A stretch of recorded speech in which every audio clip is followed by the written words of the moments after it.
ក្រុមទាំង16របស់នារីដែលលែងទៅកាន់ EWC 1 Team Vitality មកពីប្រទេសឥណ្ឌូនេស៊ី2 Onyx មកពីឥណ្ឌូនេស៊ី3 Navi PH មកពីប្រទេសហ្វីលីពីន4 Team Liquid មកពីប្រទេសហ្វីលីពីន5 CAU Serendipity មកពីកម្ពុជា6 Tidal Legend Gaming មកពីចិន7 Racing Rare មកពី EECA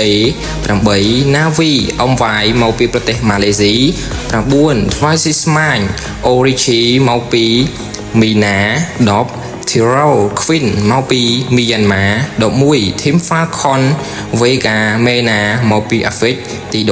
12 Vitus Pro មកពីវៀតណាមទី13 Dreammaker មកពីឡាតាមទី14 Wow GG មកពីម៉ុងហ្គូលី15 SUT Esport មកពីទូគីក្រុមទី16 Jasmine Gladiator មកពីអាមេរិកនឹងឯអ្នកទាំងអស់គ្នាបើសិនជាខ្ញុំអានឈ្មោះលើក្រុមណាមួយមានការខុសចន្លោះខ្វះខាតត្រង់ណាមិនត្រូវពាក្យពេចន៍អីក៏សូមអធិស្ឋានផងបាទ